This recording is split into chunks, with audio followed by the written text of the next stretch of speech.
Hi hello ഏവർക്കും നമസ്കാരം. മാഫോർ മലയാളം ഭാഷാ പഠന കേന്ദ്രത്തിന്റെ നെറ്റ് മലയാളം ക്ലാസ് സീരീസിലേക്ക് ഏവർക്കും ഹാർദമായ സ്വാഗതം. സിലബസ് ഓറിയന്റേഷനിലൂടെയാണ് നെറ്റ് മലയാളം ക്ലാസ്സുകൾക്ക് നമ്മൾ തുടക്കം കുറിക്കുന്നത്. ഏതൊരു മത്സര പരീക്ഷയെ സംബന്ധിച്ചിടത്തോളവും സിലബസ് പഠിക്കുക എന്നത് ഏറ്റവും പ്രാഥമികമായി നമ്മൾ ചെയ്തിരിക്കേണ്ട കാര്യമാണ്. പ്രത്യേകിച്ചും UGC നെറ്റ് പരീക്ഷയെ സംബന്ധിച്ചിടത്തോളം അത് വളരെ പ്രധാനപ്പെട്ട ഒരു കാര്യമാണ്. അപ്പൊ സിലബസിനെ പരിചയപ്പെടുത്തിക്കൊണ്ട് ഓരോ ഭാഗത്ത് നിന്നും നമുക്കറിയാം 10 ഇതളുകളായിട്ടാണ് നമ്മുടെ മലയാളം പേപ്പറിന്റെ സിലബസ് നമുക്ക് കാണാൻ വേണ്ടിയിട്ട് കഴിയുക. ആ 10 ഇതളുകളെയും പരിചയപ്പെടുത്തുന്ന ഓറിയന്റേഷൻ സെഷനുകളാണ് വരുന്ന വീഡിയോകളിലായി നമുക്ക് കാണാൻ വേണ്ടിയിട്ട് സാധിക്കുക. അപ്പൊ ഇന്ന് അതിന്റെ ഒന്നാമത്തെ പാർട്ടാണ്.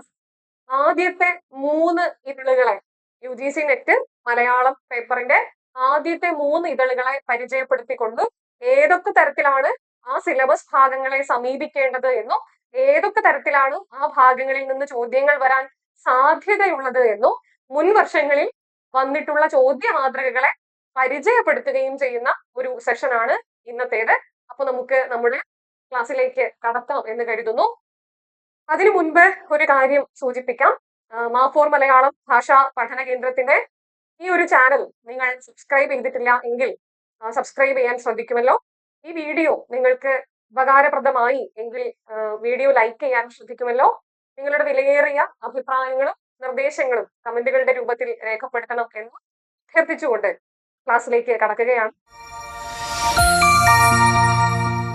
നമ്മൾ നമ്മുടെ സിലബസിലെ നമ്മുടെ കോഡ് നമുക്കറിയാം 22 ആണ് മലയാളത്തിന്റെ സബ്ജക്ട് കോഡ്. 22 ആണ് കോഡ്. അപ്പൊ അതിലെ ഒന്നാമത്തെ ഇതൾ 20-ാം നൂറ്റാണ്ട് വരെയുള്ള മലയാള സാഹിത്യത്തിന്റെ ചരിത്രവും സ്വഭാവവും അടിസ്ഥാനമാക്കിയുള്ള ചോദ്യങ്ങൾ വരുന്ന ഒന്നാമത്തെ ഇതൾ മലയാള സാഹിത്യം പ്രാരംഭം. ഈ ഒരു ഇതളിൽ എന്തൊക്കെയാണ് നമുക്ക് പഠിക്കാനുള്ളത്? പാട്ടുപ്രസ്ഥാനത്തെ സമഗ്രമായി മനസ്സിലാക്കിയിരിക്കണം. രാമചരിതം മുതൽ ആരംഭിക്കുന്ന തിരുനിഴൽമാലയിലൂടെ രാമകഥപ്പാട്ടിലൂടെ അമ്മശന്മാരിലൂടെ വളർന്നു വികസിക്കുന്ന പാട്ടുപ്രസ്ഥാനത്തിന്റെ വികാസ പരിണാമങ്ങളെ നമ്മൾ മനസ്സിലാക്കിയിരിക്കണം. വെറുതെ മനസ്സിലാക്കിയാൽ പോരാ, ഓരോ കൃതികളിലെയും പ്രതിപാദ്യങ്ങൾ എന്ത്, അല്ലെ? ഓരോ കൃതികളിലെയും പ്രതിപാദ്യങ്ങൾ എന്ത് എന്നറിഞ്ഞിരിക്കണം. രാമചരിതത്തിലെ ആയിക്കോട്ടെ, തിരുനിഴൽമാലയിലേതായിക്കോട്ടെ, രാമകഥപ്പാട്ടിലേതായിക്കോട്ടെ, ഓരോ കൃതിയുടെയും സവിശേഷതകൾ നമ്മൾ മനസ്സിലാക്കിയിരിക്കണം. ഇനി ആ കൃതികളുമായി ബന്ധപ്പെട്ട് പണ്ഡിതന്മാർ ഉന്നയിച്ചിട്ടുള്ള അഭിപ്രായങ്ങൾ എന്തൊക്കെയാണ്? അല്ലെ, സ്ഥിരം ചോദിക്കാറുള്ള ചോദ്യങ്ങളാണ്. രാമചരിത ഭാഷയുമായി ബന്ധപ്പെട്ട ഒരു അഭിപ്രായം നമുക്ക് തരും. എന്നിട്ട് നമ്മളോട് ചോദിക്കും, ആരാണ് ഈ അഭിപ്രായം പറഞ്ഞിട്ടുള്ളത്? അല്ലെങ്കിൽ നമ്മളോട് ചോദിക്കുന്ന ചോദ്യം ഇങ്ങനെയായിരിക്കും: ചന്ദ്രവളയം എന്ന വാദ്യത്തിന്റെ അകമ്പടിയോടുകൂടി ശ്രീ പത്മനാഭസ്വാമി ക്ഷേത്രത്തിൽ അവതരിപ്പിച്ചിരുന്ന പ്രാചീന പാട്ടുകൃതി ഏത്? അല്ലെ, അത് രാമകഥ പാട്ടാണ് എന്ന് നമുക്കറിയാം. കണ്ണശന്മാരിലേക്ക് എത്തുമ്പോൾ ആണെങ്കിൽ നമ്മൾക്ക് കൃതികളിലെ വരികൾ തരും. ഭാഷാ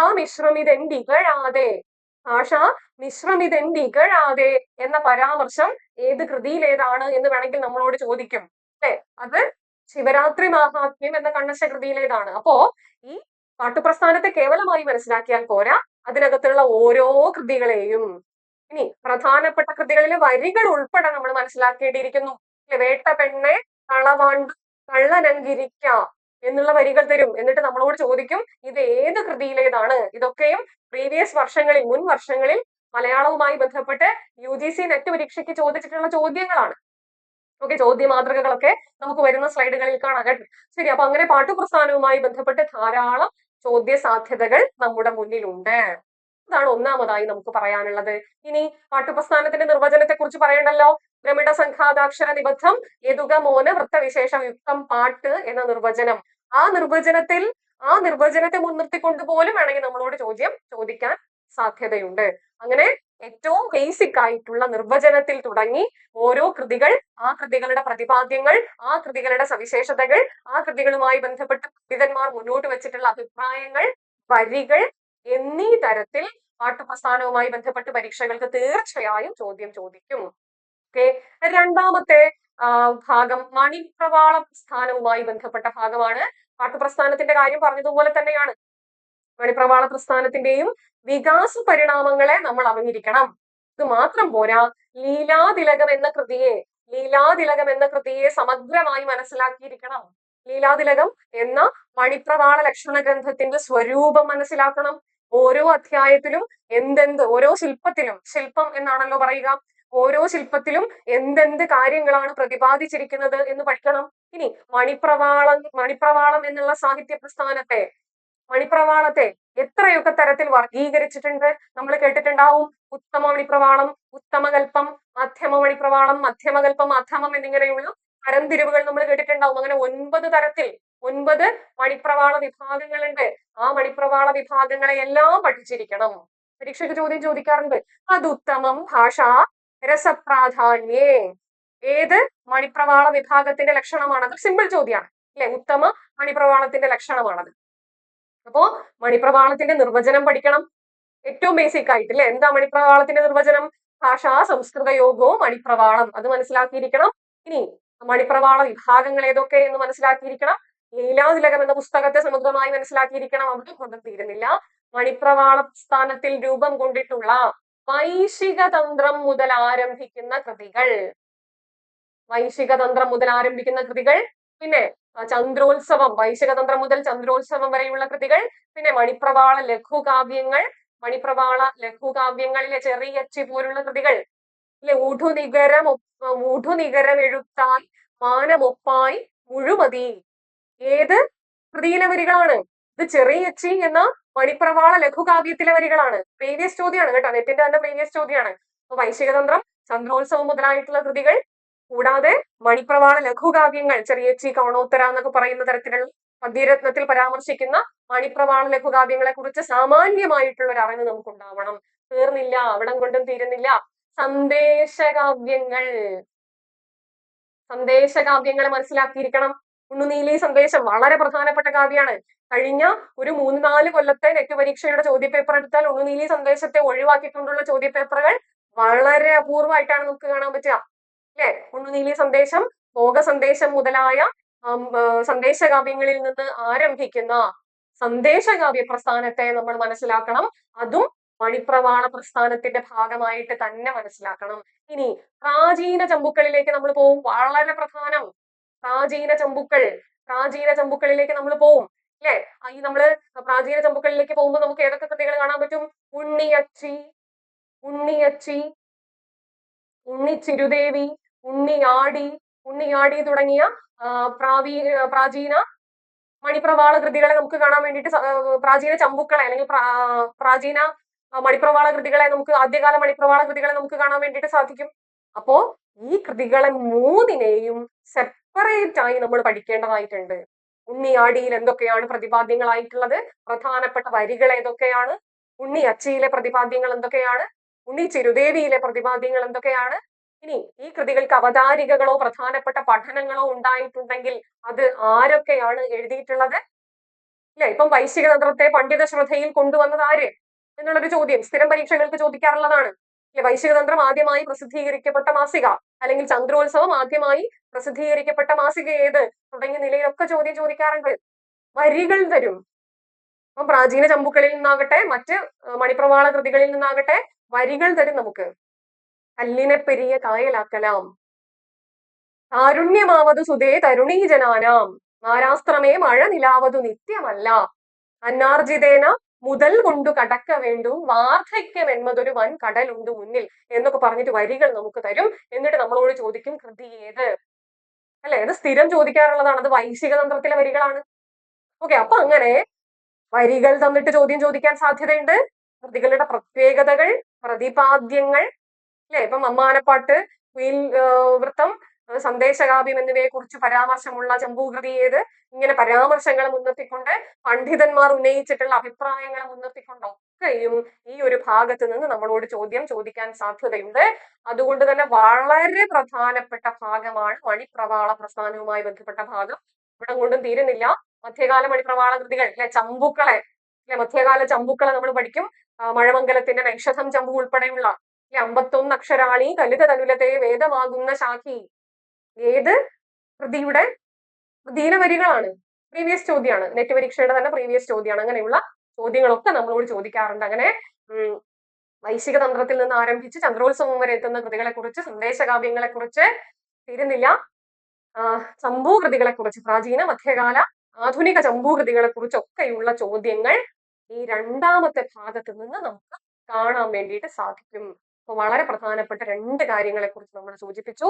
മൂന്നാമത്തെ ഭാഗത്തിലേക്ക് നമ്മൾ പോകുന്നു. ഗാഥ, കിളിപ്പാട്ട്, ആന, വഞ്ചിപ്പാട്ട് തുടങ്ങിയ കാവ്യപ്രസ്ഥാനങ്ങൾ. അവയുമായി ബന്ധപ്പെട്ടും നേരത്തെ സൂചിപ്പിച്ചതുപോലെ തന്നെ വേണമെങ്കിൽ വരികൾ തരാം, ആരുടെ വരികൾ എന്ന് ചോദിക്കാം, അല്ലെങ്കിൽ ഏത് കൃതിയിലെ വരികൾ എന്ന് ചോദിക്കാം, അല്ലെങ്കിൽ കിളിപ്പാട്ടിലെ ഒരു പ്രത്യേക കാണ്ഡത്തിലെ വരികൾ തന്നതിന് ശേഷം ഏത് കാണ്ഡത്തിലേത് എന്ന് ചോദിക്കാം, അല്ലെങ്കിൽ വരികൾ തന്നതിന് ശേഷം ആരോട് പറഞ്ഞു എന്നുള്ള നിലയ്ക്ക് ചോദിക്കാം. ഇതൊക്കെയും ഈ ഒരു ഭാഗത്തെ ചോദ്യ സാധ്യതകളാണ്. മറ്റൊരു പ്രധാന ഭാഗമാണ് ഗദ്യമാതൃകകൾ എന്നുള്ളത്, അല്ലെ? പ്രാചീന ഗദ്യമാതൃകകളിൽ നിന്ന് നമ്മൾ ആരംഭിക്കും. അതിന്റെ ഭാഗമായിട്ട് ശാസനങ്ങളിൽ നിന്ന് ആരംഭിക്കും. ശാസനങ്ങളുമായി ബന്ധപ്പെട്ട് പണ്ഡിതന്മാരുടെ അഭിപ്രായങ്ങൾ, ഓരോ ശാസനങ്ങളുടെയും കാലം, അതിന്റെ പ്രണേതാവാര്, ഓരോ ശാസനങ്ങളും പുറപ്പെടുവിച്ചത് ആര് എന്ന് നമ്മൾ പഠിക്കും. ഓരോ ശാസനങ്ങളുടെയും സവിശേഷത, അതിലെ പ്രതിപാദ്യം എന്ത് തുടങ്ങിയ കാര്യങ്ങളൊക്കെ അന്വേഷിച്ച് തന്നെ ശാസന ഭാഷയുമായി ബന്ധപ്പെട്ട് നമ്മൾ പഠിക്കും. ശാസന ഭാഷ മാത്രമല്ല, പ്രാചീന ഗദ്യ മാതൃകയായിട്ട് നമ്മൾ പഠിക്കുക ഭാഷാകൗടലീയം, അംബരീഷോപാഖ്യാനം, ബ്രഹ്മാണ്ഡ പുരാണം തുടങ്ങിയ പ്രാചീന ഗദ്യകൃതികളെയും നമ്മൾ മനസ്സിലാക്കേണ്ടതായിട്ടുണ്ട്. ഈ കൃതികളിൽ നിന്നൊക്കെ ചോദ്യം ചോദിക്കാറുണ്ട്. ഭാഷാകൗടലീയം, അംബരീഷോപാഖ്യാനവുമായി ബന്ധപ്പെട്ട് അംബരീഷോപാഖ്യാനത്തിലെ പ്രതിപാദ്യം എന്ത് സ്ഥിരം ചോദ്യമായിരുന്നു. അത്തരത്തിലുള്ള ചോദ്യങ്ങൾ ചോദിക്കാറുണ്ട്. മറ്റൊരു പ്രധാനപ്പെട്ട ഭാഗമാണ് മിഷണറി ഗദ്യം എന്നുള്ള ഭാഗം. മിഷണറി ഗദ്യം എന്നുള്ള ഭാഗം, മിഷണറി ഗദ്യവുമായി ബന്ധപ്പെട്ട് വർത്തമാന പുസ്തകം, സംക്ഷേപ വേദാർത്ഥം, ജ്ഞാന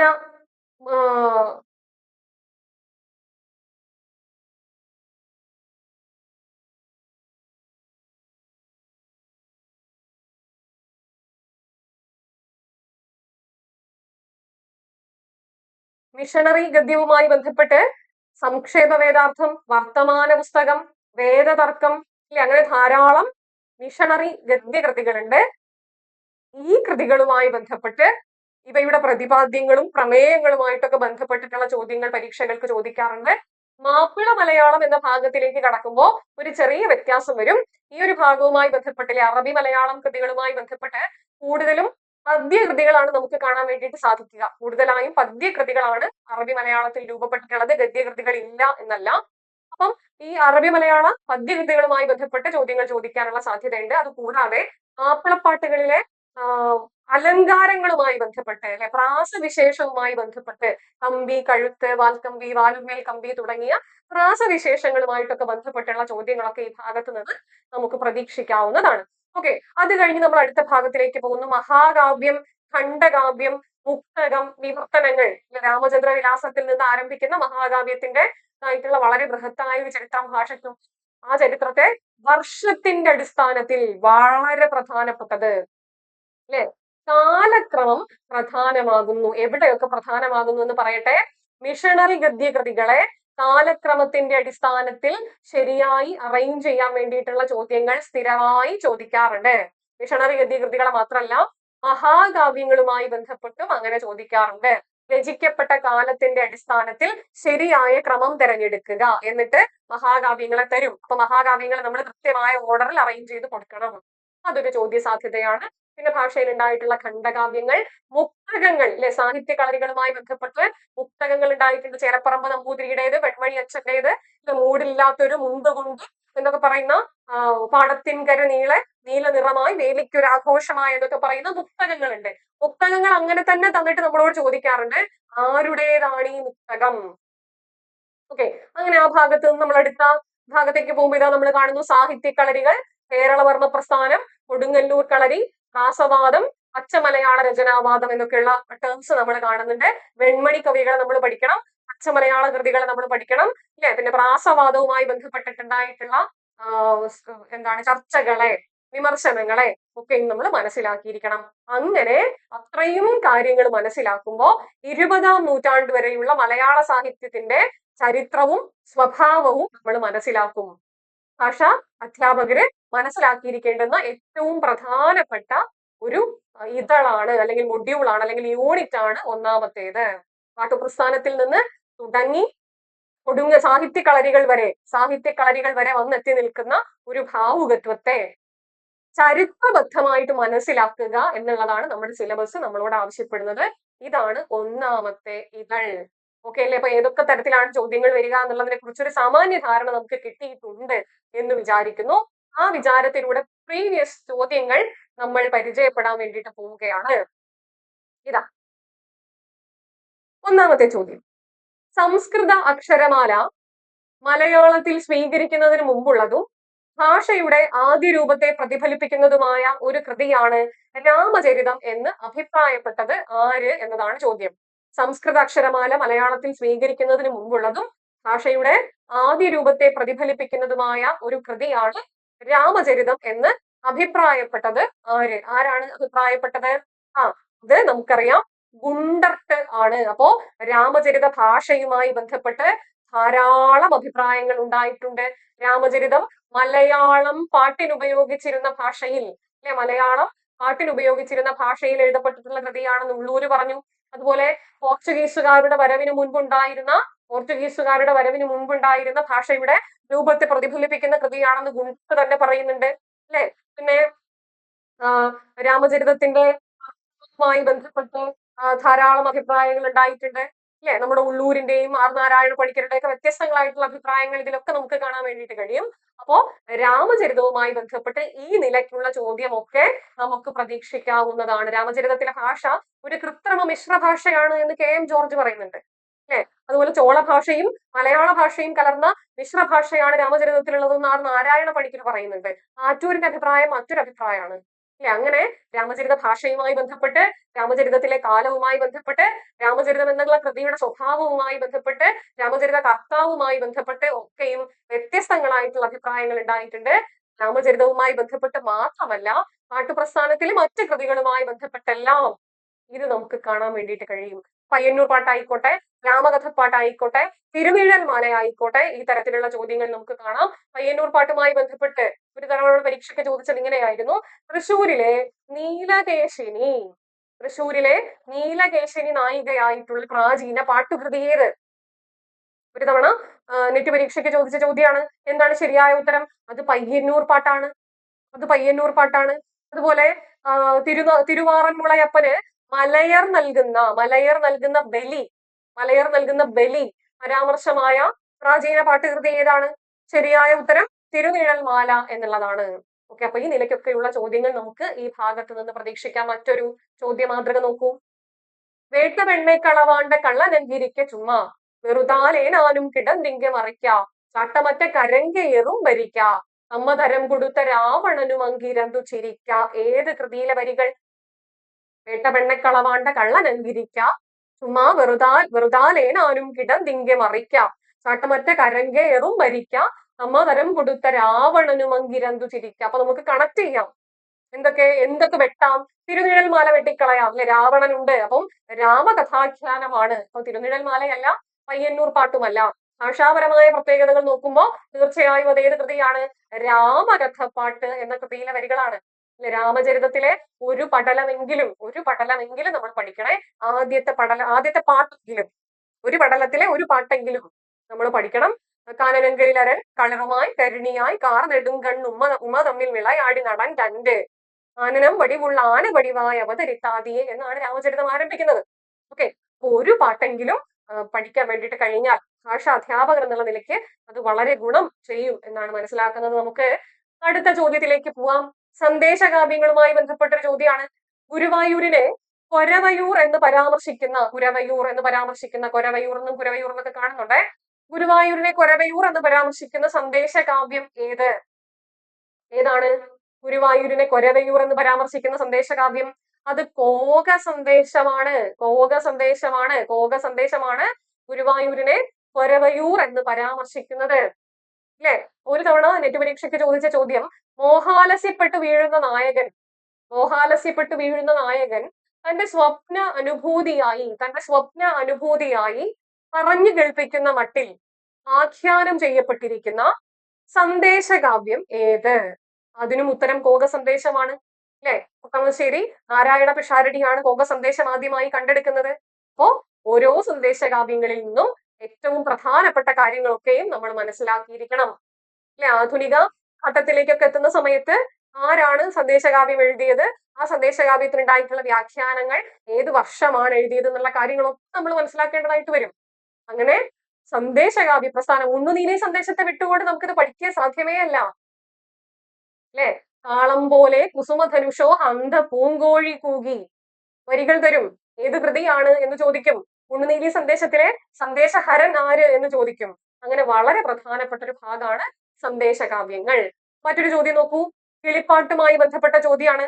അല്ലെ, ഓരോ കാണ്ഡത്തിലെയും ആദ്യത്തെ വരികൾ തന്നിരിക്കുന്നു. ഇതൊരു പ്രീവിയസ് ചോദ്യമാണ്.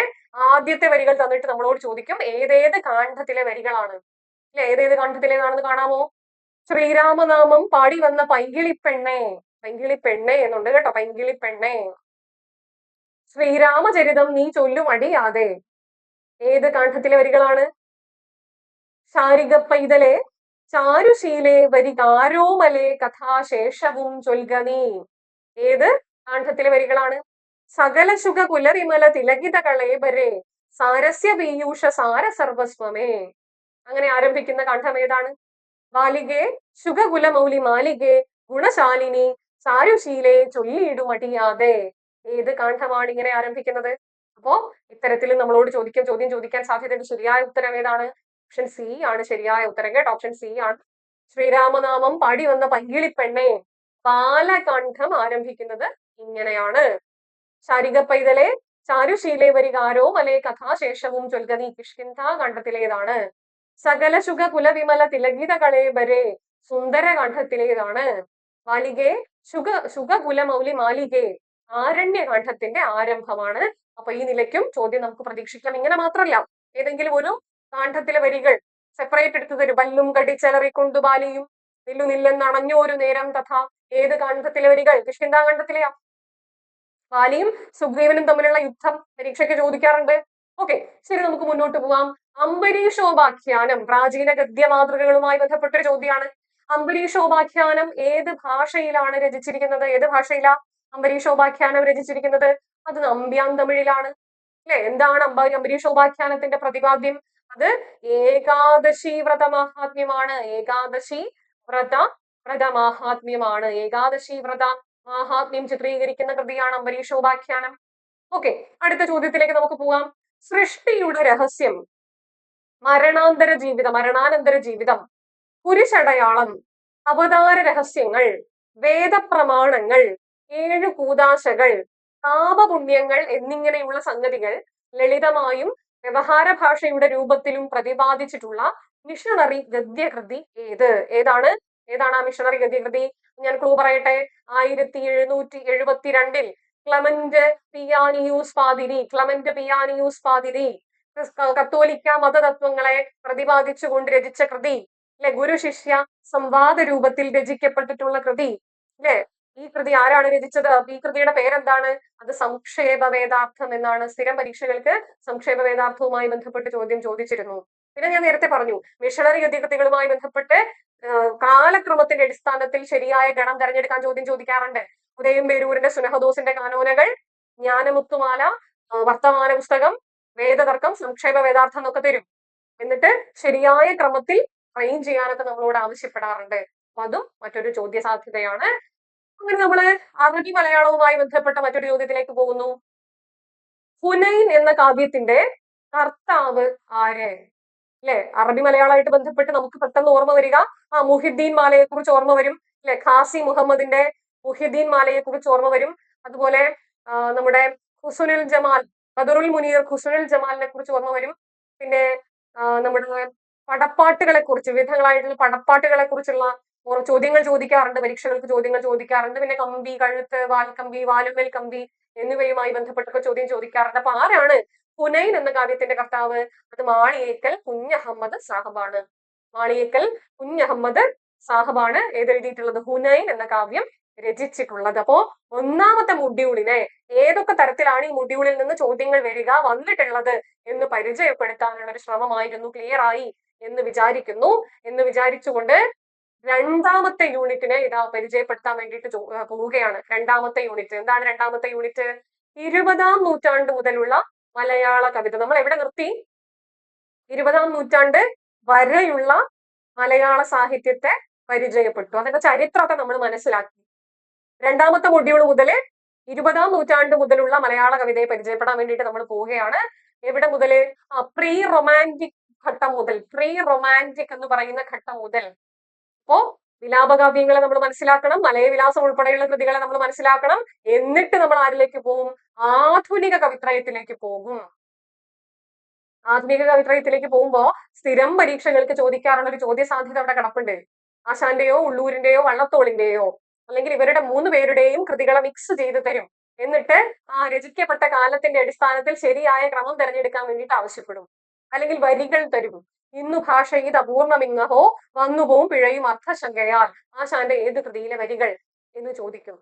ആ നിലയ്ക്ക് ആധുനിക കവിത്രയവുമായി ബന്ധപ്പെട്ട് ചോദിക്കാറുണ്ട്.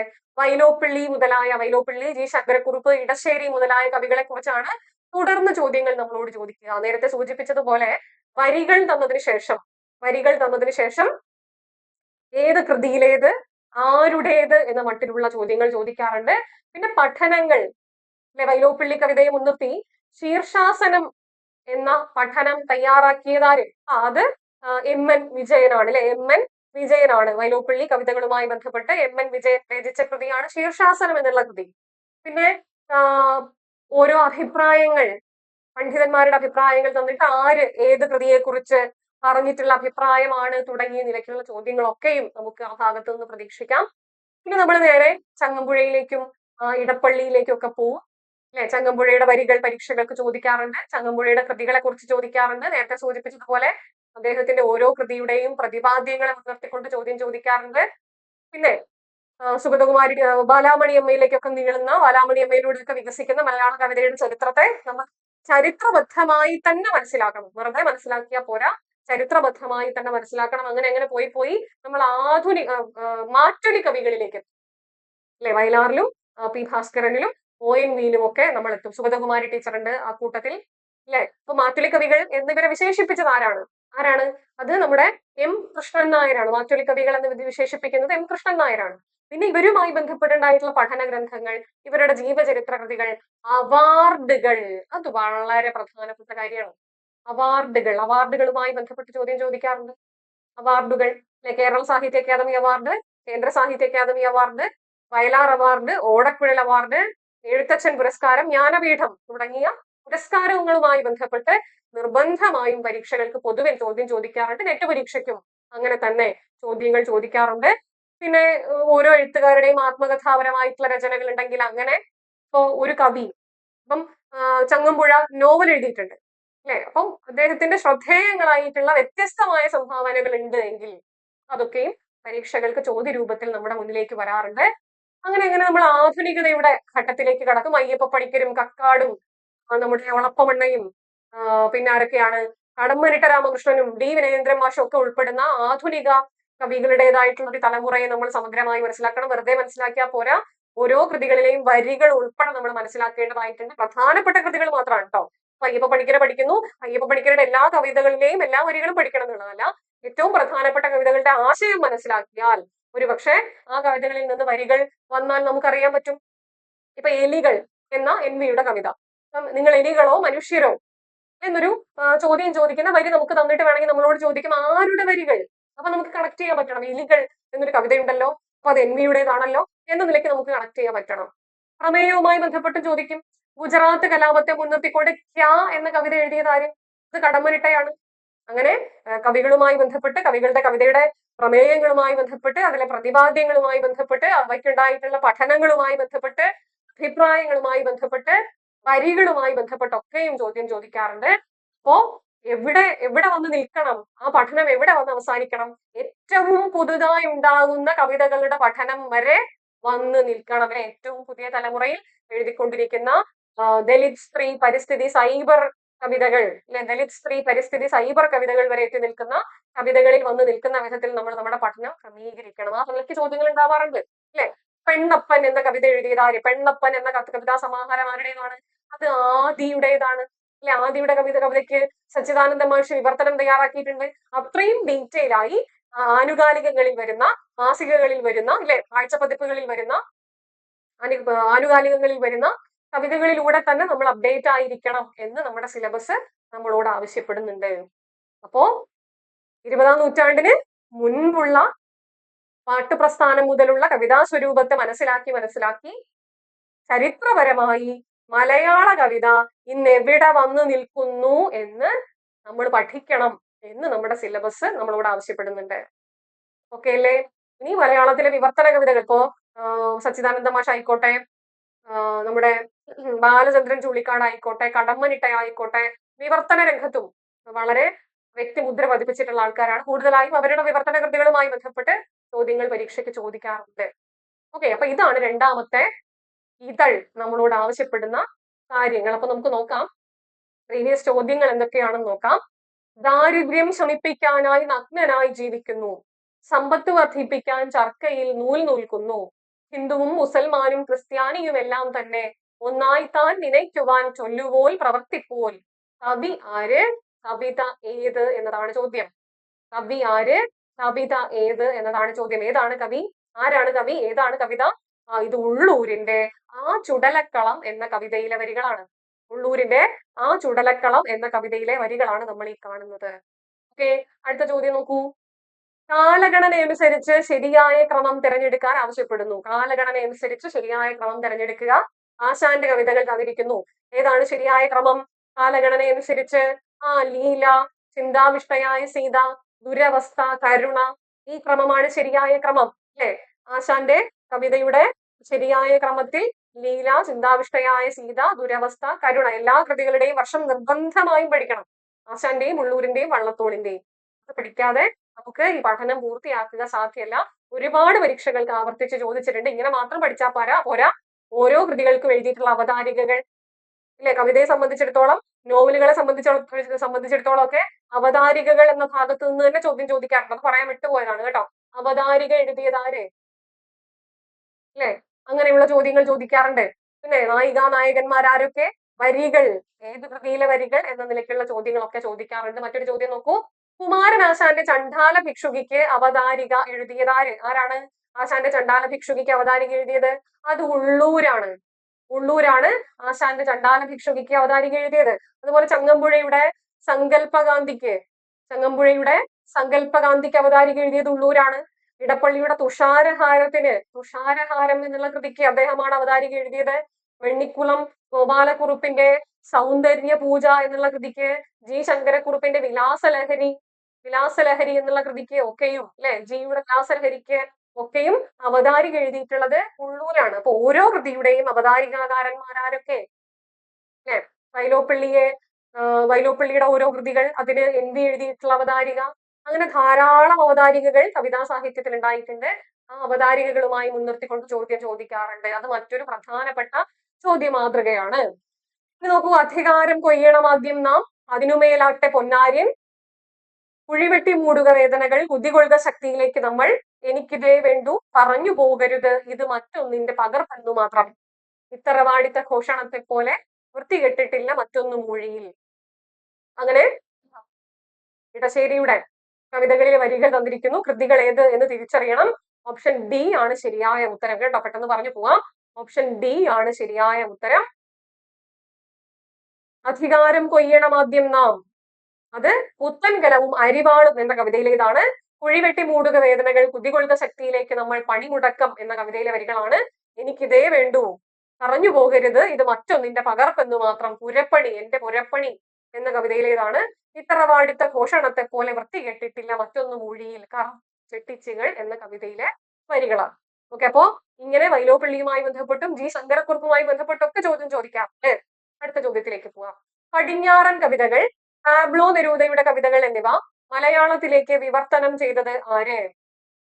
പടിഞ്ഞാറൻ കവിതകൾ, പാബ്ലോ നെരൂദയുടെ കവിതകൾ എന്നിവ മലയാളത്തിലേക്ക് വിവർത്തനം ചെയ്തത് ബാലചന്ദ്രൻ ചുള്ളിക്കാടാണ്. അതുപോലെ ഒക്ടോവിയോ പാസിന്റെ സൂര്യശില മലയാളത്തിലേക്ക് വിവർത്തനം ചെയ്തത് ആരാണ്? അത് കടമ്മനിട്ടയാണ്. അത് പ്രീവിയസ് ചോദ്യമാണ് നെറ്റ് പരീക്ഷയുടെ. അപ്പൊ പടിഞ്ഞാറൻ കവിതകൾ, പാബ്ലോ നെരൂദയുടെ കവിതകൾ എന്നിവ മലയാളത്തിലേക്ക് വിവർത്തനം ചെയ്തത് ബാലചന്ദ്രൻ ചുള്ളിക്കാടാണ്. അടുത്ത ചോദ്യം ഇതാ, പ്രസ്താവന ടൈപ്പ് ചോദ്യം. നമ്മൾ ഈ ചോദ്യ മാതൃകയെ കുറിച്ചോ സാധ്യതയെ കുറിച്ചോ ഇതുവരെ പറഞ്ഞില്ലല്ലോ. പ്രസ്താവന മാത്രല്ല, കാര്യം കാരണം, അങ്ങനെ രണ്ട് ചോദ്യ സാധ്യതകൾ കൂടി ഉണ്ട്. ഓക്കെ, അപ്പൊ പ്രസ്താവന ടൈപ്പ് ചോദ്യം നോക്കാം. താഴെ തന്നിരിക്കുന്നവയിൽ അങ്ങനെയാണ് ഉത്തരാധുനിക കവിതയുമായി ബന്ധപ്പെട്ട് ശരിയായ പ്രസ്താവനകൾ ഏതൊക്കെ? ഓരോ ഭാവുകത്വത്തിന്റെയും അല്ലെ, ഇപ്പം ആധുനിക ഭാവുകത്വം അല്ലെങ്കിൽ കാൽപ്പനിക ഭാവുകത്വം അല്ലെങ്കിൽ ഉത്തരാധുനിക ഭാവുകത്വം, ഓരോ ഭാവുകത്വവുമായി ബന്ധപ്പെട്ടു അതിന്റെ വസ്തുതാപരമായ സവിശേഷതകൾ നമ്മൾ മനസ്സിലാക്കിയിരിക്കണം.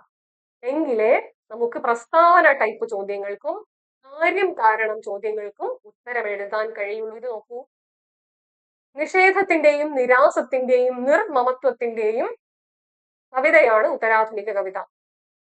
2, നിയതമായ ഒരു വൃത്തഘടനയിൽ നിന്നും വിഭിന്ന വൃത്തങ്ങളുടെ കൂട്ടിച്ചേർക്കലുകളും അക്ഷരമാത്രാ കണക്കുകളിലെ വ്യവസ്ഥകൾ ഒഴിവാക്കലും ഉത്തരാധുനിക കവിതയിൽ കാണാം. ആഖ്യാന കാവ്യരീതികളും കഥാത്മക കവിതാശൈലികളും ഉത്തരാധുനിക കവിത പിന്തുടരുന്നുണ്ട്. അലങ്കാര ജടിലമല്ലാത്ത വാക്കുകളും തനി നാടൻ പദങ്ങളുടെ പ്രയോഗവും ഭാഷണ ഭേദങ്ങളുമെല്ലാം ഉത്തരാധുനിക കവിതയെ വൈവിധ്യപൂർണമാക്കുന്നു. ഏതൊക്കെയാണ് ശരി? എല്ലാം ശരിയാണ് അല്ലെ, എല്ലാം ശരിയാണ്. ഇങ്ങനെ ഭാവുകത്വപരമായ സവിശേഷതകളെ കുറിച്ച് നമ്മൾ മനസ്സിലാക്കിയിരിക്കണം. അപ്പം കേവലമായി ഒരു ഭാഗത്തെ പഠിച്ചു പോവുകയല്ല, മറിച്ച് എന്താണ് ഓരോ പ്രസ്ഥാനത്തിന്റെയും അല്ലെങ്കിൽ ഓരോ ഘട്ടത്തിന്റെയും സവിശേഷതകൾ എന്ന് മനസ്സിലാക്കുക, ആ ഘട്ടത്തെ ചരിത്രബദ്ധമായി മനസ്സിലാക്കുക, ഓരോ എഴുത്തുകാരെയും അവരുടെ കൃതികളെയും ചരിത്രബദ്ധമായിട്ട് മനസ്സിലാക്കുക, പ്രധാനപ്പെട്ട വരികൾ പഠനങ്ങളൊക്കെയും മനസ്സിലാക്കുക. എങ്കിലേ പഠനം പൂർത്തിയാവുകയുള്ളൂ. ഓക്കെ, അപ്പൊ നമ്മള് രണ്ടാമത്തെ യൂണിറ്റുമായി ബന്ധപ്പെട്ട മറ്റൊരു ചോദ്യ സാധ്യതയിലേക്ക് പോവുകയാണ്. കണ്ടോ, പാവയൂണ്, മുരിങ്ങ, വാഴ, കറിവേപ്പ്, തിരുത്ത്, നാമാവശേഷം തുടങ്ങിയ കവിതകൾ ആരൊക്കെയാണ് എഴുതിയത് എന്ന് കണ്ടെത്തണം. ആരൊക്കെയാണ് എഴുതിയത്? ശരിയായ ഉത്തരം ഓപ്ഷൻ ബി ആണ് കേട്ടോ. പാവയൂണ് VM ഗിരിജയുടെ കവിതയാണ്. മുരിങ്ങ, വാഴ, കറിവേപ്പ് അനിതാ തമ്പിയുടെ കവിതയാണ്. അനിതാ തമ്പിയുടെ മുറ്റമടിക്കുമ്പോൾ അല്ലെ, മുറ്റമടിക്കുമ്പോൾ സ്ഥിരം പരീക്ഷയ്ക്ക് ചോദിക്കാറുണ്ട്. മുറ്റമടിക്കാതിരിക്കുമ്പോൾ എന്നൊരു കവിത ഉണ്ടായിട്ടുണ്ട് അല്ലെ. ഉത്തരാധുനിക കവിതയുടെ വളരെ പ്രധാനപ്പെട്ട സവിശേഷതകളിൽ ഒന്ന് പാരഡി കവിതകൾ ഉണ്ടാവുന്നു എന്നുള്ളതാണ്. KR ടോണിയുടെ കവിതകൾ, അന്ധകാണ്ഡം, അന്ധപർവം പോലുള്ള കവിതകൾ, AC ശ്രീഹരിയുടെ കവിതകൾ അല്ലെ. അപ്പൊ അങ്ങനെ പാരഡി കവിതകൾക്കുള്ള ഒരു സാധ്യത കൂടി സമകാല കവിതയിലുണ്ട്. സൈബർ കവിതകൾ ഉണ്ടാവുന്നുണ്ട് അല്ലെ, കുഴൂർ വിൽസന്റെ കവിതകൾ ഉണ്ടാവുന്നുണ്ട്, വിഷ്ണു പ്രസാദിന്റെ കവിതകൾ ഉണ്ടാവുന്നുണ്ട് അല്ലെ. അപ്പം തിരുത്ത് എന്നുള്ള കവിത ആരുടേതാണ്? PP രാമചന്ദ്രന്റേതാണ്. PP രാമചന്ദ്രന്റേതാണ്. കാറ്റേ കടലേ, കാണക്കാണേ പോലുള്ള കവിതകളൊക്കെ അദ്ദേഹത്തിന്റേതാണ്. നാമാവശേഷം എന്നുള്ള കവിത KR ടോണിയുടേതാണ്. അദ്ദേഹത്തിന്റെ ശിഷ്ടം എന്നുള്ള കവിത പരീക്ഷകൾക്ക് ആവർത്തിച്ച് ചോദിക്കാറുള്ളതാണ്. ചത്താൽ അളിയും ഏതാണും സംശയം എന്നൊക്കെ പറയുന്ന വരികൾ ആരുടേതാണ്? വരികൾ തന്നിട്ട് വേണമെങ്കിലും ചോദിക്കാം ആരുടെ കവിതയാണ് എന്നുള്ള നിലയ്ക്കൊക്കെ ചോദിക്കാം. ഏറ്റവും പുതിയ പുതിയ എഴുത്തുകാരികളിൽ നിന്ന് പോലും, പുതിയ എഴുത്തുകാരന്മാരിൽ നിന്ന് പോലും, വിജയരാജമല്ലിക അല്ലെ, ട്രാൻസ്ജെൻഡർ എഴുത്തുകാരിയായിട്ടുള്ള വിജയരാജമല്ലികയുമായി ബന്ധപ്പെട്ട് ചോദ്യം ചോദിക്കാറുണ്ട്. അമ്മു ദീപയുമായി ബന്ധപ്പെട്ട്, പിന്നെ വിജില ചിറപ്പാടുമായി ബന്ധപ്പെട്ട്, അങ്ങനെ മലയാള കവിതയിൽ സജീവമായി കൊണ്ടിരിക്കുന്ന പുതിയ എഴുത്തുകാരുമായി ബന്ധപ്പെട്ട് ഈ ഒരു ഭാഗത്തു നിന്ന് ചോദ്യം ചോദിക്കാറുണ്ട്. ചേരുംപടി ചേർക്കുക എന്നുള്ള നിലയ്ക്കാണ് കൂടുതലായും ചോദ്യങ്ങൾ കാണാറുള്ളത്. ഓക്കെ, അപ്പൊ നമുക്ക് മുന്നോട്ട് പോവാം. മുന്നോട്ട് പോകുമ്പോൾ നമ്മൾ അടുത്ത യൂണിറ്റിലേക്കാണ് പോകുന്നത്. അത് മൂന്നാമത്തെ ഇതളാണ്. മൂന്നാമത്തെ ഇതൾ കഥാസാഹിത്യമാണ്. കഥാസാഹിത്യം എന്നുള്ള നിലയ്ക്ക് മലയാളത്തിലെ ചെറുകഥയുടെയും നോവലിന്റെയും, നോവൽ എന്ന ജനുസിന്റെയും ചെറുകഥ എന്ന ജനുസിന്റെയും ചരിത്രത്തെ മനസ്സിലാക്കുക. ഏറ്റവും സാമാന്യമായി പറഞ്ഞാൽ അല്ലെങ്കിൽ ഏറ്റവും ലളിതമായി ചുരുക്കി പറഞ്ഞാൽ ചെറുകഥയുടെ ചരിത്രം അറിയുക, അല്ലെങ്കിൽ നോവൽ എന്നുള്ള സാഹിത്യ ജനുസിന്റെ സാഹിത്യ രൂപത്തിന്റെ ചരിത്രം അറിയുക. ഇല്ലേ, ചെറുകഥ എവിടെ നിന്ന് ഉത്ഭവിക്കുന്നു? വാസനാവികൃതി എന്ന മാതൃക, വാസനാവികൃതി എന്ന ആദ്യകാല ചെറുകഥയിൽ നിന്ന് ഉത്ഭവിക്കുന്നു. അതിനു മുൻപ് ചെറുകഥയ്ക്ക് മാതൃകകൾ ഉണ്ടായിട്ടുണ്ട്. അവിടെ നിന്ന് തുടങ്ങണം നമ്മുടെ പഠനം. അങ്ങനെ ആദ്യകാല ചെറുകഥകൾ അമ്പാടി നാരായണ പൊതുവാൾ, ഗോപാലപ്പണിക്കർ, പിന്നെ ഒടുവിൽ കുഞ്ഞികൃഷ്ണമേനോൻ, മൂർക്കോത്ത് കുമാരൻ, കേസരി വേങ്ങയിൽ കുഞ്ഞിരാമൻ നായനാരൊക്കെ ഉൾപ്പെടുന്ന ആദ്യകാല ചെറുകഥാകൃത്തുക്കളെ, അവരുടെ കൃതികളെ, ആ കൃതികളിലെ പ്രതിപാദ്യങ്ങളെയൊക്കെയും മനസ്സിലാക്കിയിരിക്കണം ഒന്നാം ഭാഗത്ത്. നവോത്ഥാന കഥകളിലേക്ക് പോകുന്നു. തകഴിയും ദേവും SK പൊറ്റക്കാടും ഒക്കെ ഉൾപ്പെടുന്ന നവോത്ഥാനകാല എഴുത്തുകാരെ മനസ്സിലാക്കിയിരിക്കണം. അവരുടെ പ്രധാനപ്പെട്ട കഥകളെയും അവയിലെ പ്രധാനപ്പെട്ട പ്രമേയങ്ങളെയും മനസ്സിലാക്കിയിരിക്കണം. ഇനി ഇവരുമായി ബന്ധപ്പെട്ട് എന്തെങ്കിലും പഠനങ്ങൾ ഉണ്ടായിട്ടുണ്ടോ? അല്ലെ, പഠനങ്ങൾ ഉണ്ടായിട്ടുണ്ടോ? പഠനങ്ങൾ അല്ലെ, മലയാള ചെറുകഥയുടെ ചരിത്രം പരിശോധിക്കുമ്പോൾ നമ്മൾ ആദ്യകാല കഥകൾ 1920 വരെ അല്ലെങ്കിൽ 25 വരെയൊക്കെ നമുക്ക് വേണമെങ്കിൽ പറയാം അത് ആദ്യകാല ചെറുകഥകളുടെ ചരിത്രമാണെന്ന് പറയാം. അതിന്റെ ഒരു അവസാന ഘട്ടത്തിലേക്ക് എടുക്കുമ്പോൾ നവോത്ഥാന കാഥികർക്ക് വഴിവെളിച്ചവുമായി 3 മനുഷ്യർ കടന്നു വരുന്നുണ്ട്. VT ഉൾപ്പെടെയുള്ള ആൾക്കാർ കടന്നു വരുന്നുണ്ട് അല്ലെ. VTയുടെ കഥകൾ വരുന്നുണ്ട്, മുത്തിരിങ്ങോടന്റെ കഥകൾ വരുന്നുണ്ട്, MRBയുടെ കഥകൾ വരുന്നുണ്ട് അല്ലെ. അതിനെ തുടർന്നാണ് തകഴിയും SK പൊറ്റക്കാടും കേശവദേവും ഒക്കെ ഉൾപ്പെടുന്ന നവോത്ഥാന ഗാഥികർ രംഗപ്രവേശം ചെയ്യുന്നത്. അതിനെ തുടർന്ന് മലയാള ചെറുകഥ എവിടേക്ക് പോകുന്നു? ആനന്ദിലേക്കും. ഏതാണ്ട് ഒരു 1960 കൂടിയാണ് ആനന്ദും OV വിജയനും കാക്കനാടനും ഒക്കെ മലയാള ചെറുകഥയുടെ ഭാഗമാവുന്നത്. എന്നാൽ 1950 മറ്റൊരു വ്യത്യാസം സംഭവിക്കുന്നുണ്ട്. അതും ആധുനികർ തന്നെയാണ്. എന്നാൽ ഈ ആധുനികർക്ക് ഒരു സവിശേഷതയുണ്ട്. കാൽപ്പനിക സ്വഭാവത്തോടു കൂടിയുള്ള ഒരു തരത്തിലുള്ള ആധുനികത ആവിഷ്കരിച്ച ചില എഴുത്തുകാർ വരുന്നുണ്ട്. ആരൊക്കെയാണ്? രാജലക്ഷ്മി വരുന്നുണ്ട്, T പത്മനാഭനും MT ഉൾപ്പെടെയുള്ള ആൾക്കാര് മലയാള കഥാസാഹിത്യത്തിന്റെ ഭാഗമാവുന്നുണ്ട് 1950 അപ്പൊ 1930 മുതൽ 50 വരെ മലയാള ചെറുകഥയുടെ നവോത്ഥാന കാലമാണ്. 50 മുതൽ ആധുനികതയുടെ കാലം ആരംഭിക്കുന്നുണ്ട്. ആദ്യം നമ്മൾ കാൽപ്പനികരായിട്ടുള്ള എഴുത്തുകാരെ കാണുന്നു. പിന്നീട് നമ്മൾ പറയുന്ന അസ്തിത്വവാദം അല്ലെ, അസ്തിത്വവാദം എന്നൊരു കീവേഡ് നമ്മൾ അവിടെ ഉപയോഗിക്കും. അസ്തിത്വവാദപരമായിട്ടുള്ള ദർശനങ്ങൾ അവതരിപ്പിച്ച OV വിജയൻ മുതലായ എഴുത്തുകാരെ 1960 മുതൽ കാണുന്നുണ്ട്. ഇനി ആധുനികോത്തര കാലം എന്നുള്ളതിൽ എന്തൊക്കെ സംഭവിക്കുന്നുണ്ട്? ഏതാണ്ട് 1980 അവസാനത്തോടുകൂടി 1990 ആവിർഭാവത്തോടുകൂടി പുതിയൊരു ഭാവുകത്വം മലയാള കവിതയ്ക്കകത്ത് രംഗപ്രവേശം ചെയ്യുന്നുണ്ട്. എത്ര എഴുത്തുകാരുണ്ട് അല്ലെ. സുഭാഷ് ചന്ദ്രൻ, സുസ്മേഷ് ചന്ദ്രോത്ത്, അശോകൻ ചെരുവിൽ, സന്തോഷ് എച്ചിക്കാനം, ഗ്രേസി, ചന്ദ്രമതി, സിത്താര, പ്രിയ AS, സിന്ധു മേനോൻ അല്ലെ. പിന്നെ KR മീര, ഏറ്റവും പുതിയ തലമുറയിലേക്ക് വരുമ്പോൾ ജിൻഷ ഗംഗ, പുണ്യ CR, പിന്നെ മൃദുൽ, VM മൃദുൽ, ഷാഫി P തുടങ്ങിയ എഴുത്തുകാരിലൂടെയൊക്കെ വികസിക്കുന്ന മലയാള ചെറുകഥയുടെ ചരിത്രം, അവരിലൊക്കെ വന്നു നിൽക്കുന്ന മലയാള ചെറുകഥയുടെ ചരിത്രത്തെ ഒരുപാട് പേരുണ്ട് കേട്ടോ. പുതിയ തലമുറയിലെ എഴുത്തുകാരെ കുറിച്ച് പറയാനാണെങ്കിൽ ബിനോയ് തോമസ് ഉണ്ട്, അങ്ങനെ KS രതീഷ് ഉണ്ട്, അങ്ങനെ ധാരാളം എഴുത്തുകാരിലൂടെ ഇപ്പോഴും സജീവമായിക്കൊണ്ടിരിക്കുന്ന മലയാള ചെറുകഥയുടെ ചരിത്രം എവിടെ ആരംഭിക്കുന്നത്?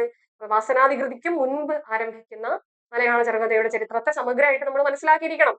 നേരത്തെ കവിതയുടെ കാര്യത്തിൽ പറഞ്ഞ പോലെ ഈ ചേരുംപടി ചേർക്കുക എന്നുള്ള മറ്റുള്ള ചോദ്യങ്ങളൊക്കെ ഉത്തരാധുനിക എഴുത്തുകാരുമായി ബന്ധപ്പെട്ടുണ്ടാവാറുണ്ട്.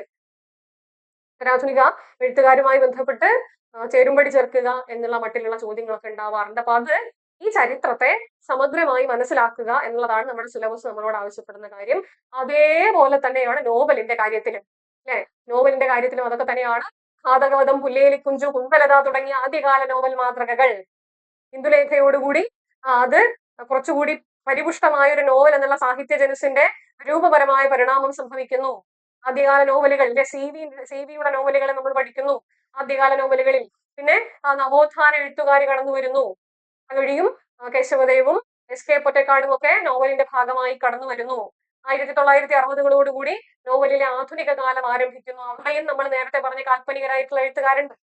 MTയുടെ നോവലുകൾ വരുന്നുണ്ട്, MTയുടെ നോവലുകൾ വരുന്നുണ്ട്, NP മുഹമ്മദിന്റെ നോവലുകൾ വരുന്നുണ്ട്, രാജലക്ഷ്മിയുടെ നോവലുകൾ വരുന്നുണ്ട്, പിന്നെ OV വിജയന്റെയും കക്കനാടന്റെയും സേതുവിന്റെയും മുകുന്ദന്റെയും ഒക്കെ നോവലുകൾ ഈ ഘട്ടത്തിൽ വരുന്നുണ്ട്. ആധുനികോത്തര ഘട്ടത്തിലേക്ക് വരുമ്പോൾ എന്താ വ്യത്യാസം? നേരത്തെ കവിതയുടെ കാര്യത്തിൽ നമ്മൾ പറഞ്ഞതുപോലെ ദളിത്, സ്ത്രീ, പരിസ്ഥിതി, സൈബർ തുടങ്ങിയ ഭാവുകത്വങ്ങളെ, തുടങ്ങിയ സൗന്ദര്യബോധങ്ങളെ അല്ലെങ്കിൽ സൗന്ദര്യശാസ്ത്ര അവബോധത്തെ ഉൾക്കൊണ്ട് വികസിക്കുന്ന ഒരു നോവൽ സാഹിത്യ ഘട്ടത്തെ നമുക്ക് ഉത്തരാധുനികതയുടെ ദശയിൽ കണ്ടെടുക്കാൻ വേണ്ടിയിട്ട് സാധിക്കും. വളരെ പ്രധാനപ്പെട്ട ഒരു ഘട്ടമാണത്. ആ ഘട്ടവുമായി ബന്ധപ്പെട്ട് പറഞ്ഞ മാതിരി ചോദ്യങ്ങൾ ഉണ്ടാവാറുണ്ട് അല്ലെ. ഇപ്പൊ KR മീരയുടെ നോവലുകൾ, സുഭാഷ് ചന്ദ്രന്റെ നോവലുകൾ, പിന്നെ ശ്രീപാർവതിയുടെ നോവലുകളിലെ വളരെ സമർത്ഥമായി ഈ കുറ്റാന്വേഷണ നോവലുകൾ എഴുതുന്ന ആളാണ്. സോണിയ റഫീഖിനെ പോലുള്ള എഴുത്തുകാരികൾ അല്ലെ. പട്ടാള നോവലുകൾ എഴുതുന്ന ആളാണ്. പുതുതായി വരുന്ന PV ഷാജികുമാർ ആയിക്കോട്ടെ, നമ്മുടെ രാജശ്രീ ടീച്ചർ ആയിക്കോട്ടെ, യാത്രയേകം പോലുള്ള നോവലുകൾ, അജയ് P മങ്ങാട് ആയിക്കോട്ടെ, അംബികാസുധൻ മാങ്ങാടായിക്കോട്ടെ, അങ്ങനെ പുതിയ തലമുറയിൽ ഓരോ ദിവസവും അണിചേരുന്ന എഴുത്തുകാരെ ഒക്കെയും മനസ്സിലാക്കിയാൽ മാത്രമേ ഈ ഒരു ഭാഗം പൂർണ്ണമാവുകയുള്ളൂ. നോവൽ വിവർത്തനങ്ങളുണ്ട്, സ്ഥിരം ചോദിക്കാറുണ്ട് അല്ലെ. ബെന്യാമിന്റെ ആടുജീവിതത്തിന് ഇംഗ്ലീഷിൽ വിവർത്തനം തയ്യാറാക്കിയത് ആര്? സ്ഥിരം ചോദ്യങ്ങളിൽ ഒന്ന്. പിന്നെ കല്യാണി എന്നും ദാക്ഷായണി എന്നും പേരായ രണ്ട് സ്ത്രീകളുടെ കഥ എന്ന രാജലക്ഷ്മിയുടെ നോവലിന് ഇംഗ്ലീഷിലേക്ക് വിവർത്തനം തയ്യാറാക്കിയത് ആര്? അതിന് കുറച്ച് ഓപ്ഷൻസ് ഒക്കെ നമുക്ക് തരും. അപ്പൊ ഇത്തരത്തിൽ വിവർത്തനവുമായി ബന്ധപ്പെട്ട് നമ്മളോട് ചോദ്യം ചോദിക്കാറുണ്ട്. MTയുടെ നോവലുകൾക്ക് വിവർത്തനങ്ങൾ ഉണ്ടായിട്ടുണ്ട്, OV വിജയന്റെ നോവലുകൾക്ക്, കോവിലന്റെ നോവലുകൾക്കൊക്കെയും വിവർത്തനങ്ങൾ ഉണ്ടായിട്ടുണ്ട്. തകഴിയുടെ നോവലുകൾക്ക്, ബഷീറിന്റെ നോവലുകൾക്കൊക്കെയും വിവർത്തനങ്ങൾ ഉണ്ടായിട്ടുണ്ട്. അപ്പോ ഉദ്ദേശിക്കുന്നത് മറ്റൊന്നുമല്ല, മലയാള ചെറുകഥയുടെയും നോവലിന്റെയും ചരിത്രത്തെ സമഗ്രമായി മനസ്സിലാക്കണം. മലബാറിൽ പ്രചാരമുള്ള പുത്തിയുണ്ട്, പുത്തിപെറ്റ 5-6 മക്കളുമുണ്ട് എന്ന ഫലിത ചൊല്ലിനെ ആസ്പദമാക്കി രചിക്കപ്പെട്ടിട്ടുള്ള ആദ്യകാല കഥ ഏത്? ഏതാണ്? കൊട്ടഭാഗ്യം, മേനോക്കിയെ കൊന്നതാര്, മദിരാശി പിത്തലാട്ടം, ദ്വാരക എന്നീ കഥകളുടെ പേരുകൾ തന്നിരിക്കുന്നു. ഏതാണ് കൊട്ടഭാഗ്യം എന്ന കഥ? അല്ലെ, കൊട്ടഭാഗ്യം എന്ന കഥയല്ലേ മലബാറിൽ പ്രചാരമുള്ള കുത്തിപെറ്റ 5-6 മക്കളുണ്ട് എന്ന ഫലിതച്ചൊല്ലിനെ ആസ്പദമാക്കി രചിക്കപ്പെട്ടിട്ടുള്ള കഥ? ഇത് പ്രീവിയസ് ചോദ്യമാണ്. മറ്റൊരു ചോദ്യത്തിലേക്ക് പോവാം. ചേരുംപടി ചേർക്കുക. ഇത് വളരെ പ്രധാനപ്പെട്ട ഒരു ചോദ്യ സാധ്യതയാണ്. ചെറുകഥയുമായി ബന്ധപ്പെട്ട് മാത്രമല്ല, നോവൽ പഠനങ്ങളുമായി ബന്ധപ്പെട്ടും ചോദ്യം ചോദിക്കാറുണ്ട്. നോവൽ സ്വരൂപം, അല്ലെ, നോവൽ സാഹിത്യം എന്നിങ്ങനെ നീളുന്ന ധാരാളം ആദ്യകാല നോവലുകൾ, ധാരാളം നോവൽ പഠന ഗ്രന്ഥങ്ങളുണ്ട്. പിതൃഘടികാരം, അന്ധനായ ദൈവം, ഈ കൃതികളൊക്കെ രചിച്ചിട്ടുള്ളത് ആരെന്ന മട്ടിൽ നോവലുകളുമായി ബന്ധപ്പെട്ടും ചോദ്യം ചോദിക്കാറുണ്ട്. അപ്പൊ ഇതിന് ഉത്തരം നോക്കൂ. ആദ്യകാല ചെറുകഥകൾ ആദ്യകാല കഥകൾ ആരുടേതാണ്? ആദ്യകാല കഥകൾ. ശരിയായ ഉത്തരം ഓപ്ഷൻ ബി ആണ്. ആദ്യകാല കഥകൾ KS രവികുമാറിന്റേതാണ്. ചെറുകഥാ പ്രസ്ഥാനം നമുക്കറിയാം MP പോളിന്റേതാണ്. കഥ ഇന്നലെ ഇന്ന് M അച്യുതന്റേതാണ്. കഥ കാലം പോലെ N ശശിധരന്റേതാണ്. വേറെയും ധാരാളം കൃതികളുണ്ട്. കഥയുടെ ന്യൂക്ലിയസ്, കഥ തേടുന്ന കഥ തുടങ്ങിയ ഒരുപാട് പഠന ഗ്രന്ഥങ്ങളുണ്ട്. ആ പഠന ഗ്രന്ഥങ്ങളുമായി ബന്ധപ്പെട്ടും ഇതുപോലെ ചോദ്യങ്ങൾ നമുക്ക് പ്രതീക്ഷിക്കാവുന്നതാണ്. കഥകളുമായി ബന്ധപ്പെട്ട് മാത്രമല്ല, നോവലുകളുമായി ബന്ധപ്പെട്ടും ഇങ്ങനെ ചോദ്യം ചോദിക്കാറുണ്ട്. മറ്റൊരു ചോദ്യം നോക്കൂ. മനുഷ്യരാശിയുടെ അവസാനത്തെ അവശേഷിപ്പുകളായ സ്ത്രീയും പുരുഷനും യുദ്ധത്തിലും രതിയിലും ഏർപ്പെടുന്നതായി ചിത്രീകരിച്ച OV വിജയന്റെ കഥ ഏത്? പ്രമേയം തന്നിരിക്കുന്നു, ചോദിക്കുന്നു. അല്ലെ, പാറകൾ എന്ന കഥയാണത്. പാറകൾ എന്ന കഥ. മനുഷ്യരാശിയുടെ അവസാനത്തെ അവശേഷിപ്പുകളായ സ്ത്രീയും പുരുഷനും യുദ്ധത്തിലും രതിയിലും ഏർപ്പെടുന്നതായി ചിത്രീകരിച്ച OV വിജയന്റെ കഥയാണ് പാറകൾ എന്ന കഥ. മറ്റൊരു ചോദ്യം നോക്കൂ. പുതിയ കാല കഥകളുമായി ബന്ധപ്പെട്ടാണ്. ഹരിതം മോഹനം, 13 കടൽക്കാക്കകളുടെ ഉപമ, ഗാലപ്പഗോസ്, കർക്കിടകത്തിലെ കാക്കകൾ. ശരിയായ ഉത്തരം ഓപ്ഷൻ A ആണ്. ഓപ്ഷൻ A ആണ് ശരിയായ ഉത്തരം. ഹരിതം മോഹനം സുസ്മേഷ് ചന്ദ്രോത്തിന്റെ കഥയാണ്. 13 കടൽക്കാക്കകളുടെ ഉപമ PF മാത്യൂസിന്റേതാണ്. ഗാലപ്പഗോസ് സന്തോഷ് കുമാറിന്റേതാണ്. തപോമയിയുടെ അച്ഛൻ അദ്ദേഹത്തിന്റെ പുതിയ നോവലുകളിൽ ഒന്നാണ്.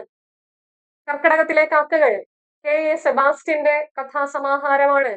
അപ്പൊ ഇങ്ങനെയും ചോദ്യം ചോദിക്കാറുണ്ട്. മറ്റൊരു ചോദ്യ സാധ്യത. ചാരുമാനം, കെനിയാസാൻ, ചൂണ്ടക്കാരൻ, രാമച്ചി. ചേരുംപടി ചേർക്കാനാണ്. പുതിയ കാല കഥകളെ ചേരുംപടി ചേർക്കാനാണ് ചോദ്യമാണ്. ഓപ്ഷൻ A ആണ് ശരിയായ ഉത്തരം. ചാരുമാനം പ്രിൻസ് സൈമനത്തിന്റേതാണ്. കെനിയാസൻ അമലിന്റേതാണ്.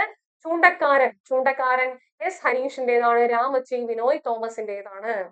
ഓക്കെ, അപ്പോ ഓരോ പുതിയ കഥയുമായും നമ്മൾ അപ്ഡേറ്റഡ് ആയിരിക്കണം. ഓരോ പുതിയ കഥകളുമായും നമ്മൾ അപ്ഡേറ്റഡ് ആയിരിക്കണം. ബോധസ്ഥിതനായ വസിപ്പൂമല പോലെ, അല്ലെ, പുതിയ കല കഥകളിൽ വളരെ പ്രധാനപ്പെട്ട ഒരു കഥയാണ്. പുളെ മൃദുൽ VM ന്റെ കഥയാണ്. ഇന്ത്യൻ പൂച്ച സുനു AVയുടെ കഥയാണ്.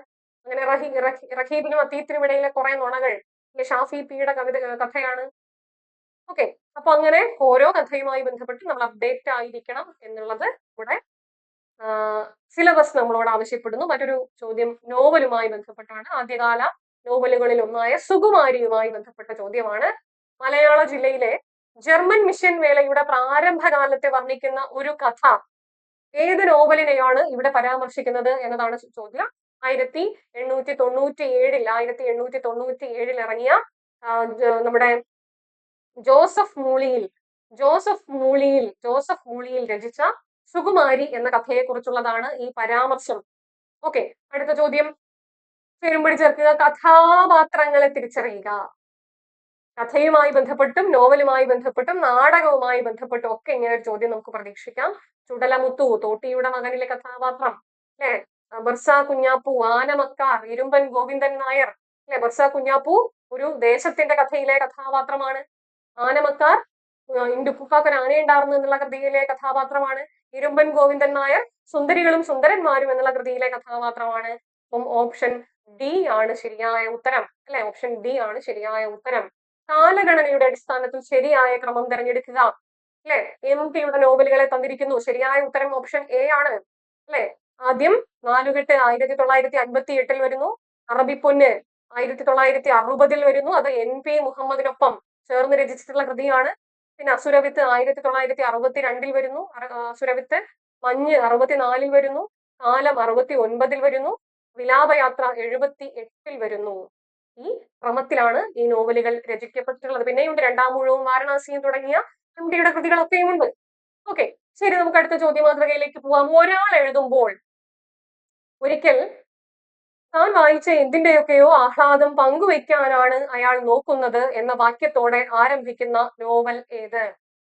ഒരാൾ എഴുതുമ്പോൾ ഒരിക്കൽ താൻ വായിച്ച എന്തിന്റെയൊക്കെയോ ആഹ്ലാദം പങ്കുവെക്കാനാണ് അയാൾ നോക്കുന്നത് എന്ന വാക്യത്തോടെ ആരംഭിക്കുന്ന നോവൽ സൂസന്നയുടെ ഗ്രന്ഥപുരയാണ്. അജയ് പി മങ്ങാട്ട്. അജയ് പി മങ്ങാട്ടിന്റെ നോവലാണ് സൂസന്നയുടെ ഗ്രന്ഥപുര. മരണവംശം, സമുദ്രശില, മധുരവേട്ട ഇതൊക്കെയും പുതിയ കാല നോവലുകളിൽ പ്രധാനപ്പെട്ട നോവലുകളാണ്. ഓക്കെ, അടുത്ത ചോദ്യം നോക്കൂ. കൊമ്പടിങ്ങി എന്ന സാങ്കല്പിക ആദിവാസി ഗ്രാമത്തെ ആധാരമാക്കി രചിച്ച നോവൽ ഏത്? കൊമ്പടിങ്ങി എന്ന സാങ്കല്പിക ആദിവാസി ഗ്രാമത്തെ ആധാരമാക്കി രചിച്ച നോവൽ ഏതാണ്? അത് ഊരാളിക്കുടി എന്ന നോവലാണ്. ഊരാളിക്കുടി, നാരായണന്റെ ഊരാളിക്കുടി എന്ന നോവലാണ്. കൊച്ചിലേത്തിയൊക്കെ എഴുതിയിട്ടുള്ള, വന്നലയൊക്കെ എഴുതിയിട്ടുള്ള നാരായണന്റെ ഊരാളിക്കുടി എന്ന നോവലാണ് കൊമ്പടിങ്ങി എന്ന സാങ്കല്പിക ആദിവാസി ഗ്രാമത്തെ ആധാരമാക്കി രചിക്കപ്പെട്ടിട്ടുള്ള നോവൽ. മറ്റൊരു ചോദ്യം നോക്കൂ. ഓരോ കൃതികളെയും തന്നിരിക്കുന്നു. വിവർത്തകരെ മറ്റൊരു ഭാഗത്ത് തന്നിരിക്കുന്നു. ആരാണ് ശരിയായ വിവർത്തകർ എന്ന് തെരഞ്ഞെടുക്കാനുള്ളതാണ് ചോദ്യം. ചെമ്മീനിന്റെ വിവർത്തക അനിതാ നായർ, മീശയുടെ വിവർത്തക ജയശ്രീ കളത്തിൽ, മനുഷ്യന് ഒരു ആമുഖം ആരാണ് വിവർത്തനം ചെയ്തത്? VV ഫാത്തിമ. ആരാച്ചാർ വിവർത്തനം ചെയ്തത്? ജയദേവിക. കണ്ടോ, ഈ നിലയ്ക്കൊക്കെ ഈ ഒരു ഭാഗത്ത് നിന്ന് ചോദ്യം ചോദിക്കാൻ സാധ്യതയുണ്ട്. അപ്പോ നമ്മൾ ചെയ്തത് എന്താ? ആദ്യത്തെ 3 ഇതളുകളെ പരിചയപ്പെട്ടു. 3 ഇതളുകളിൽ നിന്നും ഏതൊക്കെ തരത്തിലാണ് ചോദ്യങ്ങൾ വരാൻ സാധ്യതയുള്ളത് എന്ന് നമ്മൾ ചർച്ച ചെയ്തു. ഇനി ചോദ്യ മാതൃകകൾ നമ്മൾ പരിചയപ്പെട്ടു. ഓക്കെ, അപ്പം നിങ്ങൾക്ക് ഈ ക്ലാസ് ഫലപ്രദമായി എന്ന് വിശ്വസിക്കുന്നു. നിങ്ങളുടെ അഭിപ്രായങ്ങളും നിർദ്ദേശങ്ങളും തീർച്ചയായിട്ടും കമന്റ് ബോക്സിൽ രേഖപ്പെടുത്താൻ ശ്രമിക്കണേ. അപ്പോ ഇതിന്റെ തുടർച്ചയായിട്ടുള്ള ഓറിയന്റേഷൻ ക്ലാസ്സുകൾ വരുന്ന ദിവസങ്ങളിലായി നമ്മുടെ ചാനലിൽ അപ്ഡേറ്റ് ചെയ്യും. അപ്പോൾ എല്ലാ ക്ലാസ്സുകളും കാണാൻ ശ്രദ്ധിക്കുക. അതിനെ തുടർന്ന് നമുക്ക് ഓരോ ഭാഗവുമായി മുൻനിർത്തിക്കൊണ്ടുള്ള ഡീറ്റെയിൽഡ് ആയിട്ടുള്ള ക്ലാസ്സുകളിലേക്ക് കടക്കാം. ഒരു കാര്യം പ്രത്യേകം സൂചിപ്പിക്കാനുള്ളത്, മറ്റ് കോഴ്സുകളുടെ ഇപ്പൊ സെറ്റ് പരീക്ഷയുടെ, കേട്ടറ്റ് പരീക്ഷയുടെ, HSA പരീക്ഷയുടെ ഒക്കെ ക്ലാസ് നമ്മുടെ ചാനലിൽ അവൈലബിൾ ആണ്. ഈ കോഴ്സുകളുമായി ബന്ധപ്പെട്ട് ഷെയർ ചെയ്തിട്ടുള്ള നോട്ടുകളും ക്ലാസ്സുകളും ഒക്കെ തീർച്ചയായും നമുക്ക് നെറ്റ് പരീക്ഷയ്ക്ക് വേണ്ടിയും ഉപയോഗിക്കാവുന്നതാണ്. അപ്പൊ നിങ്ങൾക്ക് തീർച്ചയായും നെറ്റ് പരീക്ഷയുടെ പഠനത്തിന് വേണ്ടി ആ ക്ലാസ്സുകളും കണ്ടു നോക്കാവുന്നതാണ്. അപ്പൊ നിങ്ങളുടെ വിലയേറിയ നിർദ്ദേശങ്ങൾ അറിയിക്കാൻ മറക്കാതിരിക്കുക. അപ്പോ മറ്റൊരു സെഷനുമായി, മറ്റൊരു സിലബസ് ഓറിയന്റേഷനുമായി നമുക്ക് അടുത്ത ക്ലാസ്സിൽ കാണാം. അതുവരെ ഏവർക്കും A4 മലയാളം ഭാഷാ പഠന കേന്ദ്രത്തിന്റെ നന്ദി.